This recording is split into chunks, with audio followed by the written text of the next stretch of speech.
প্রিয় দশম শ্রেণীর ভাই বোনেরা, আমি হেমন্ত টিউটোরিয়ালের পক্ষ থেকে হেমন্ত পরামানিক তোমাদের কাছে ইতিহাসের অর্থাৎ মাধ্যমিক ইতিহাসের এমসিকিউ সাজেশান নিয়ে এসেছি।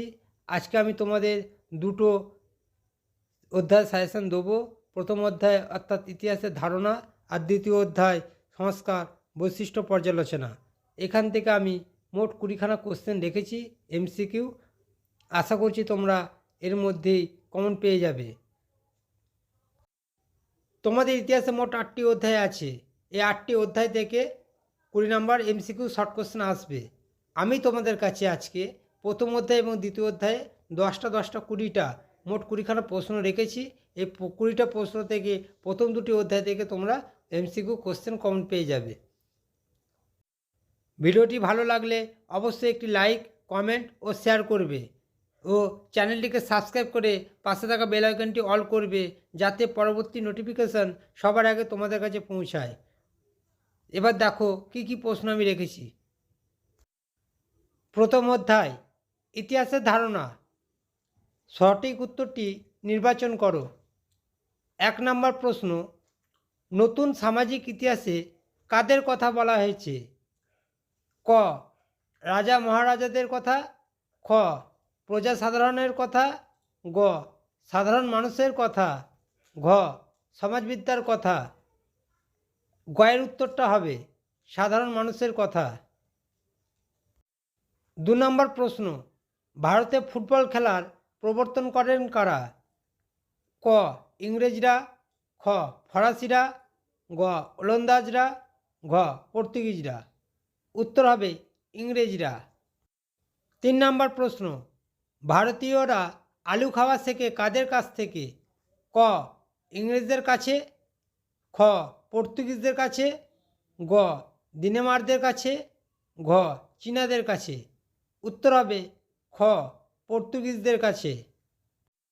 4 নম্বর প্রশ্নটি দেখো, ভারতীয় চলচ্চিত্রের জনক কাকে বলা হয়? ক, হীরালাল সেনকে। খ, ঋত্বিক ঘটককে।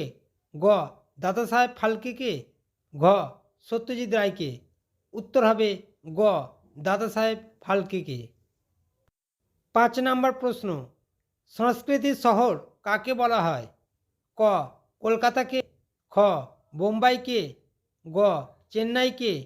ঘ, জয়পুরকে। কলকাতাকে সংস্কৃতির শহর বলা হয়। 6 নম্বর প্রশ্ন দেখো, নারী দিবস হিসাবে কবে পালিত হয়? ক, 5ই মার্চ। খ, 5ই জুলাই। গ, 8ই মার্চ। ঘ, 8ই জুলাই। উত্তর হবে গ, অর্থাৎ 8ই মার্চ। 7 নম্বর প্রশ্ন, বিপিনচন্দ্র পালের লেখা বইটির নাম কি? ক, 70 বৎসর। খ, জীবন স্মৃতি। গ, আনন্দমঠ।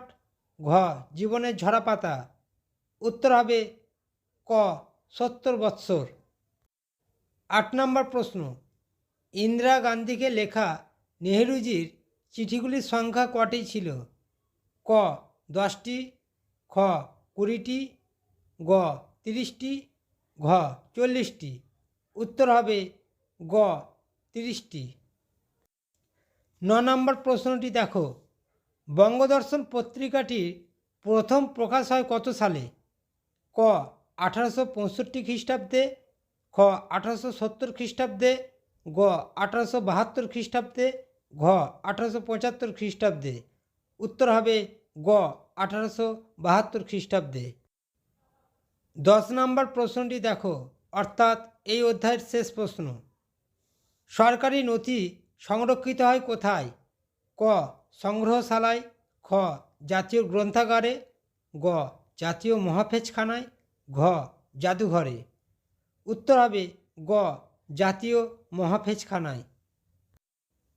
এবার দ্বিতীয় অধ্যায়ে আসা যাক, সংস্কার বৈশিষ্ট্য পর্যালোচনা। প্রথম প্রশ্ন, বামাবোধিনী পত্রিকার প্রতিষ্ঠাতা ও সম্পাদক কে ছিলেন? উত্তর হবে উমেশচন্দ্র দত্ত। 2 নম্বর প্রশ্ন, হিন্দু প্যাট্রিয়ট পত্রিকার প্রথম সম্পাদক কে ছিলেন? ক, হরিশ্চন্দ্র মুখোপাধ্যায়। খ, গিরিশচন্দ্র ঘোষ। গ, দীনবন্ধু মিত্র। ঘ, মধুসূদন দত্ত। উত্তর হবে খ গিরিশচন্দ্র ঘোষ। 3 নম্বর প্রশ্ন, ভারতে পাশ্চাত্য শিক্ষা বিস্তারে বেমানান নামটি কার?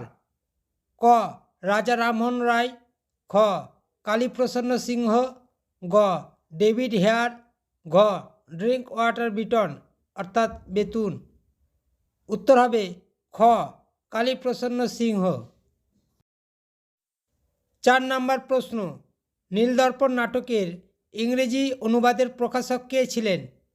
ক কালীপ্রসন্ন সিংহ, খ মাইকেল মধুসূদন দত্ত, গ হরিশ্চন্দ্র মুখোপাধ্যায়, ঘ রেভারেন্ড জেমস লং। উত্তর হবে ঘ রেভারেন্ড জেমস লং।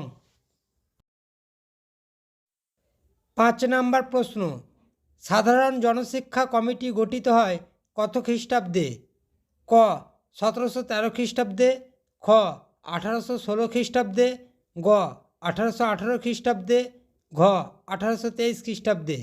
উত্তর হবে ঘ 1823 খ্রিস্টাব্দে। 6 নম্বর প্রশ্ন, সতীদাহ প্রথার অবসান ঘটে কত খ্রিস্টাব্দে? ক 1820 খ্রিস্টাব্দে, খ 1822 খ্রিস্টাব্দে, গ 1824 খ্রিস্টাব্দে, ঘ 1829 খ্রিস্টাব্দে। উত্তর হবে ঘ 1829 খ্রিস্টাব্দে। 7 নম্বর প্রশ্ন, হুতম প্যাঁচা ছদ্মনামটি কার ছিল?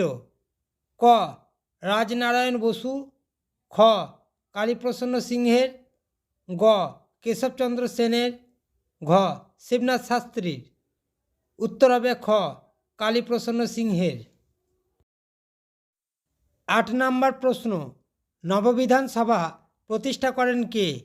ক দয়ানন্দ সরস্বতী, খ কেশবচন্দ্র সেন, গ স্বামী বিবেকানন্দ, ঘ মহর্ষি দেবেন্দ্রনাথ ঠাকুর। উত্তর হবে খ কেশবচন্দ্র সেন। 9 নম্বর প্রশ্ন, সর্বধর্ম সমন্বয়ের আদর্শ প্রচার করেন কে? ক বিজয়কৃষ্ণ গোস্বামী, খ স্বামী বিবেকানন্দ, গ শ্রী শ্রী রামকৃষ্ণ পরমহংসদেব, ঘ রামমোহন রায়। উত্তর হবে গ শ্রী শ্রী রামকৃষ্ণ পরমহংসদেব। 10 নম্বর প্রশ্ন অর্থাৎ এই অধ্যায়ের শেষ প্রশ্ন, হিন্দু মেলার পূর্ব নাম কী ছিল? ক বসন্ত মেলা, খ বৈশাখী মেলা, গ চৈত্র মেলা, ঘ ফাল্গুন মেলা। উত্তর হবে গ চৈত্র মেলা। বন্ধুরা, ভিডিওটা এই পর্যন্ত।